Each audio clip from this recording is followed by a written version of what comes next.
Christianity Bible and Alcohol Episode 8, Bible Words for Wine Part 4, Oinos. Welcome to this program, Time of Relief. Today we are treating the main New Testament Greek word for wine, oinos. Unlike Hebrew, Greek has only one word for wine.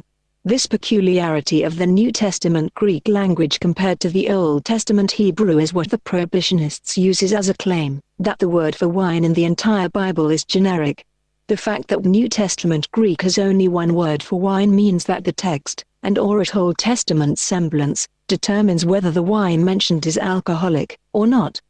For example, the Good Samaritan poured the alcoholic wine, oinos, he took along on his journey, as part of his regular ration on a wounded man, just as we today disinfect a wounded with methylated spirit, medical alcohol. Luke 10:34. 1 Timothy 5:23 also implies Paul advised Timothy to use alcoholic oinos to treat stomach ulcer, internal wound. Wine and strong drink appear only once in the New Testament when Angel Gabriel appeared unto John's father. The angel instructed that as a Nazarite, John would not drink wine or strong drink. Luke 1:15. For he shall be great in the sight of the Lord, and shall drink neither wine, oinos, nor strong drink, psychera, and he shall be filled with the Holy Ghost, even from his mother's womb. We had similar instruction in the Old Testament given to Samson's mother, Judges 13:7.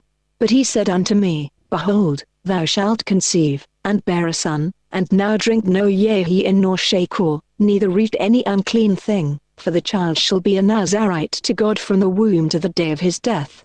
The original instruction in Numbers 6:3 reads, He shall separate himself from yahin and shakor, and shall drink no vinegar of wine, or vinegar of strong drink, neither shall he drink any liquor of grapes, nor eat moist grapes, or dried. We know that yahin and shakor are alcohol, so oinos in Luke 1:15 is alcoholic, and psychera is a transliteration of Hebrew word shakor, which in English normally is translated strong drink, strong wine, beer, or fermented drink.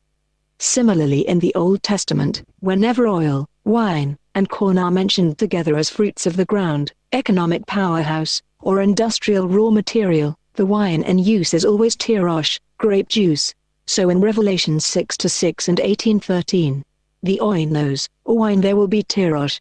Also in the Old Testament whenever drink, drunk, drunkard is used with wine it is always alcoholic yahin. Only one reference directly used tirosh, Isaiah 62:8. So the oinos in Revelations 14:10, 18-3 are definitely yahin, alcoholic wine. Let me restate this as I said in episode 6, grape juice was not valued in the Bible as a beverage. Many people assume that as soft drinks and fruit juice are popular today, that is how it has always been. Soft drink development was popular in medieval Middle East in Islamic Golden Age, due to Islamic invasions of the lands of the Bible, and its restriction on alcohol. And due also to the invention of carbonated drink in 1767, by Joseph Priestley, the father of soft drink, the invention which later aids the making of soft drinks that foams like alcoholic drinks. Old Testament Israel and the New Testament Judea Bible had no fond of soft drink or grape juice as many are made to believe. These facts prove the unpopularity of grape juice as Bible beverage. 1. Bible has 7 words for alcoholic drinks and only one for non-alcoholic wine. 2. Drink, drunk, drank, and drunkards always appear with alcoholic drinks not grape juice, except for one instance.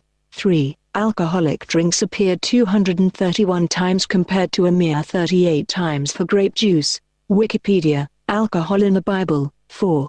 Grape juice, tirosh in its appearance was always as an item for tithe or offering, as agriculture product, fruits of the ground, and as raw material for alcohol production. I showed this in episode 6. The use of wine in the New Testament wouldn't have been different from the Old.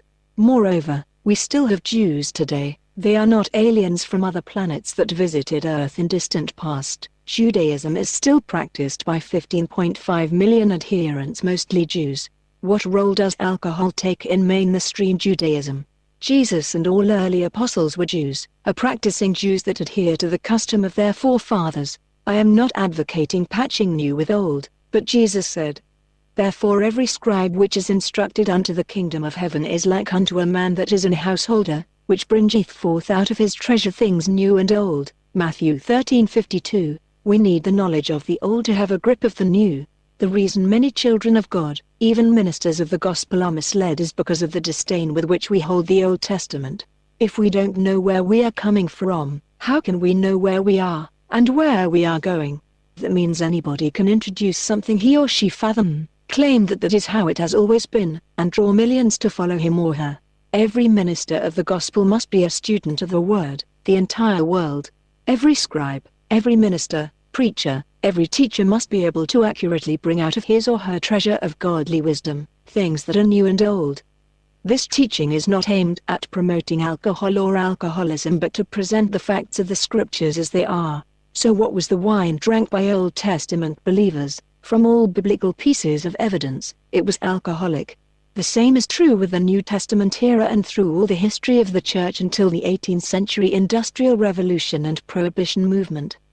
Message by Reverend Silas Olufemi. Or, if you were blessed by this message, please click on the subscribe button, and like my Facebook page, Time of Relief.